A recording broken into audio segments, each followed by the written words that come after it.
seal it up, when I leave, I will still fly. So air traffic controllers are normally called the unmarketable human resource. After this place, where can they fit in? Maybe do operations for airline when they are already outdated. As of today, when they retire, those are the men we use in escravos, in focatos, in brass, in a place like Baby. So where we have now human resource outsourced to private aerodromes, those who are not 65 years old yet, we take them back, give them refresher, and put them there. And let the young men take the heat in Abuja, Kano, Port Harcourt, Enugu, and Lagos. So air traffic controllers take a while to bake. Okay, now let's make a few steps. Let's take a few steps back. How many airports do we have in Nigeria? Government airports, about 22, where we provide air traffic services or advisory air traffic services. But you have advisory traffic services for 22 airports. So that means how many people do you have manning those? In an airport that runs 24 hours, you must have minimum of 5-man watch. Depending on 5-man watch over what period? 24 hours. Where someone does morning, and a group afternoon, and a group night, and then another group is off, taking over the next morning, and everyone coming on night. So that's 5-man watch. So the 5-man watch over 24 hours, how many hours will each one of them have to pay attention? For every air traffic controller, for the very good ones, maximum 2 hours, and the man must go on break. 2 hours, 100% concentration, and with a supervisor with a watch behind him. The very, very excellent one, everybody has an aptitude for a good job. The very good ones with very good aptitude need less supervision, but there will always be a supervisor. And the supervisor will be supervised by the air traffic operations manager, who will be listening in his office, who will also be monitored by an air traffic manager, an airspace manager, and of course, who will be monitored in Lagos by the director of air traffic operations. And at the end of the day, my own is there for me to listen to. When I'm not monitoring budget or thinking about antagonists, I also listen to the radio conversation. So you could see a change. Yesterday night, there was an issue in Asaba. By the time they went through the chain, they had to reconstruct. So here now, my phone is off. I can show you when I leave here, I must have had like 3-4 text messages. That's a chain of command. And at the end of the day, people must know it is a 24 hours consensus effort. We are not there yet because safety is a process. You are never to the destination. We have walked away way back where we were 10, 20 years ago to a very fast journey to a very comfortable environment where we must keep improving. Like because of this discussion, you hear where we were in our safety net before. Meteorology don't need to send me paperwork now to give to pilots. They send it online, real time, because there are sensors around the airport that brings that information, brings waves that are converted in digital forms for me to relate to pilots. It is like that in Chicago, it's like that in New York, it's like that in London. No. So we're gradually catching up.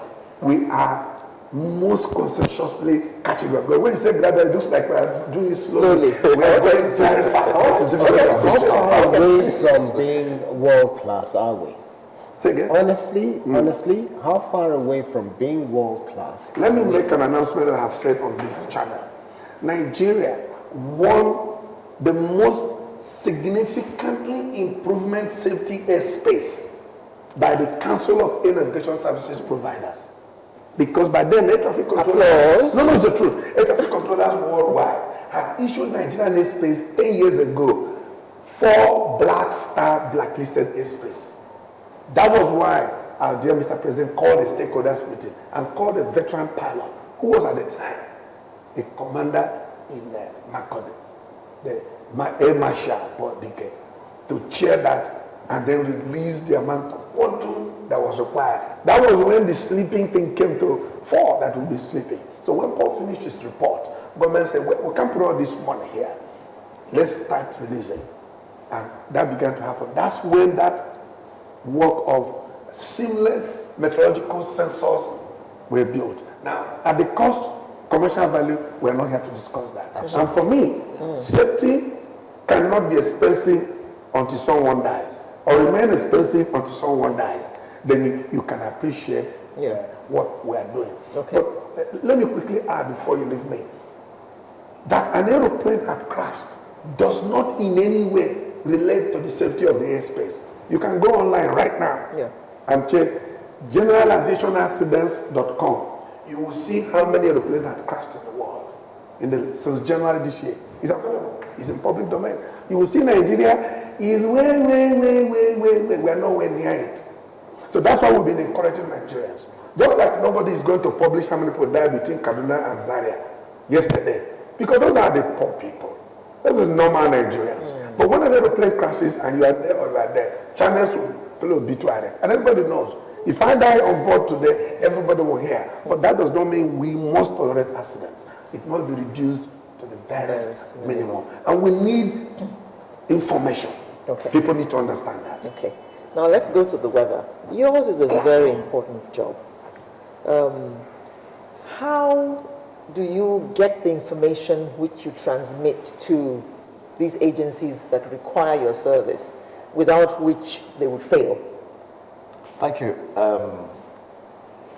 Again, just like every other aspect of services we render in the aviation industry, the practice of meteorology, and that's what we do, is highly regulated. Regulated by ICAO for the aeronautical side, regulated by the WMO for every other, including aeronautical. Now, there is no Nigerian standard. I mean, I want to refer to the question you asked about, how far are we from world class? Yes. I want to emphasize that there is nothing in any aspect of aviation that is Nigerian standard. It's either you're doing it or you're not doing it. And Yeah, but if you're not doing it, then it cannot be classified that's as right. world Yeah, class. exactly. Yes. So from all, he has given you one example to show that we are indeed where we are indeed world class. The other example I want to give is the Universal Safety Oversight Audit Program. Nigeria counts among the countries of the world, not every country, 14 in Africa that are rated above average. Back to the question. The way we practice ours is this. We have weather stations, weather observatories spread across the length and breadth of Nigeria. Again, these are not the front-end things you see. NIMET maintains about 54 synoptic stations, what we call synoptic stations. That is weather stations where you observe weather every hour of the day for 24 hours. Data are collected. For every synoptic station, you measure minimum of 13 weather variables every hour by our weather observers. These are collated and then transmitted to our forecast offices. We have forecast office here in Abuja. We have in all the international airports. Of course, our flagship forecast office is in the Ikeja airport. Now, there they are processed to produce the weather reports or the weather forecasts, which we pass on to the airlines, pass on to the air traffic controller for broadcast to pilots in the cockpit. Now, what happens on occasions, for instance, where a plane leaves Lagos, gets to a place like Benin or Warri, and cannot land because of terrible weather and has to return to Lagos? What happens on those kinds of occasions? Okay. And that's why you say we don't give weather all the time. I was going to ask Kandero if you fly your own private jet, because no pilot will tell you that we don't give weather all the time. And by the way, part of the process is that we produce what we call the flight documentation folder that contains all the information the pilot needs to know about the weather at the point of departure, en route, and destination. We call it flight documentation folder.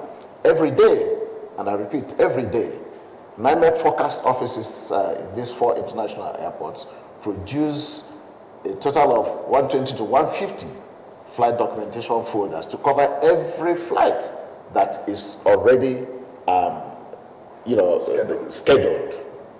Even the unscheduled flight, if they call to our forecast